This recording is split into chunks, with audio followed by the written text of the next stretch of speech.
I have written these words in air with the tip of the index finger of my left hand, which is also air. My mother was left-handed, and so am I. There are no left-handed human beings anymore. People exercise their flippers with perfect symmetry. Mother was a redhead, and so was Andrew McIntosh, although their respective children, I and Selena, did not inherit their rusty tresses, nor has humankind. Nor could humankind. There aren't any redheads anymore. I never knew an albino personally, but there aren't any albinos anymore either. Among the fur seals, albinos do still turn up from time to time. Their pelts would have been much prized for ladies' fur coats a million years ago, to be worn to the opera and charity balls. Would the pelts of modern people have made nice fur coats for their ancestors in olden times? I don't see why not. Does it trouble me to write so insubstantially with air on air? Well, my words will be as enduring as anything my father wrote, or Shakespeare wrote, or Beethoven wrote, or Darwin wrote. It turns out that they all wrote with air on air, and I now pluck this thought of Darwin's from the balmy atmosphere. Quote, progress has been much more general than retrogression. 'Tis true, 'tis true. When my tale began, it appeared that the earthling part of the clockwork of the universe was in terrible danger, since many of its parts, which is to say people, no longer fit in anywhere and were damaging all the parts around them as well as themselves. I would have said back then that the damage was beyond repair. Not so. Thanks to certain modifications in the design of human beings, I see no reason why the earthling part of the clockwork can't go on ticking forever the way it is ticking now. If some sort of supernatural beings or flying saucer people, those darlings of my father, brought humanity into harmony with itself and the rest of nature, I did not catch them doing it. I am prepared to swear under oath that the law of natural selection did the repair job without outside assistance of any kind. It was the best fisher folk who survived in the greatest numbers in the watery environment of the Galapagos archipelago. Those with hands and feet most like flippers were the best swimmers.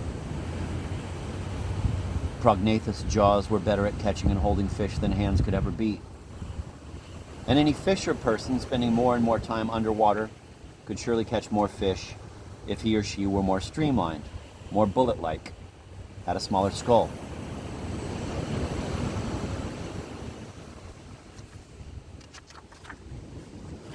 My story is told, except for the tacking on of a few not very important details I failed to cover elsewhere. I tacked them on in no particular order, since I now must write in haste. Father in the blue tunnel will be coming for me at any time. Do people still know that they are going to die sooner or later? No. Fortunately, in my humble opinion, they have forgotten that. Did I myself reproduce when I was still alive? I got a high school girl pregnant by accident in Santa Fe shortly before I joined the United States Marines. Her father was the principal of her high school, and she and I didn't even like each other very much. We were just fooling around, as young people were bound to do. She had an abortion for which her father paid. We never even found out if it would have been a daughter or a son. That certainly taught me a lesson. After that, I always made sure that I or my partner was employing a birth control device. I never married. And I have to laugh now, thinking of what a loss of dignity and beauty it would be if a modern person were, before making love, to equip himself or herself with a typical birth control device of a million years ago. Imagine, moreover, they're having to do that with flippers instead of hands. Have natural rafts of vegetable matter from anywhere arrived here in my time, with or without passengers? No. Have mainland species of any sort reached these islands since the Bahia de Darwin was run aground? No. Then again, I've only been here for a million years. No time at all, really. How did I get from Vietnam to Sweden? After I shot the old woman who had killed my best friend and worst enemy with a hand grenade, and what was left of our platoon burned her village to the ground, I was hospitalized for what was called nervous exhaustion. I was given tender, loving care. I was also visited by officers who impressed on me how important it was that I not tell anyone what had happened in the village. Only then did I learn that our platoon had killed 59 villagers of all ages. Somebody had counted them afterwards. While on a pass from the hospital, I contracted syphilis from a Saigon prostitute while drunk and also high on marijuana. But the first lesion of that disease, another one known in the present day, did not appear until I reached Bangkok, Thailand, where I was sent with many others for so-called rest and recreation. This was a euphemism understood by one and all to mean more whores and drugs and alcohol. Prostitution was then a major earner of foreign currency in Thailand, second only to rice. After that came rubber. After that came teak. After that came tin. I did not want the Marine Corps to know that I had syphilis. If they found out about it, they would dock my pay during the time I was under treatment. The treatment period, moreover, would be tacked on to the year I was supposed to serve in Vietnam.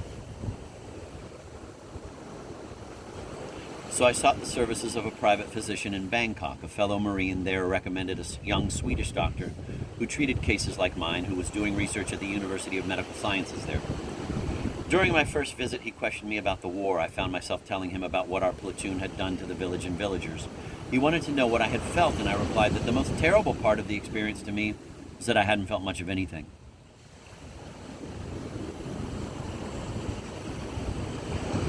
"Did you cry afterwards or have trouble sleeping?" he said. "No, sir," I said. "In fact, I was hospitalized because all I wanted to do was sleep." I hadn't come close to crying. Whatever else I wasn't a weeping Willie, a bleeding heart. And I wasn't much for crying even before the Marine Corps made a man out of me. I hadn't even cried when my red-headed, left-handed mother had walked out on Father and me. But then that Swede found something to say which made me cry like a baby. At last! At last! He was as surprised as I was when I cried and cried. Here's what he said. "I notice your name is Trout. Is there any chance that you're related to the wonderful science fiction writer Kilgore Trout?" This doctor was the only person I ever met outside of Cohoes, New York, who had heard of my father. I had to come all the way to Bangkok, Thailand to learn that in the eyes of one person anyway, my desperately scribbling father had not lived in vain. The doctor made me cry so much that I had to be sedated. When I woke up on a cot in his office an hour later, he was watching me. We were all alone. "Feel better now?" he said. "No," I said. "Or maybe, it's hard to tell." "I've been thinking about your case while you slept," he said. "There was one very strong medicine I could prescribe, but I leave it up to you whether or not you want to try it. You should be fully aware of its side effects." I thought he was talking about how resistant syphilis organisms had become to antibiotics, thanks to the law of natural selection. My big brain was wrong again. He said he had friends who could arrange to get me from Bangkok to Sweden if I wanted to seek political asylum there. "But I can't speak Swedish," I said. "You'll learn," he said. "You'll learn. You'll learn."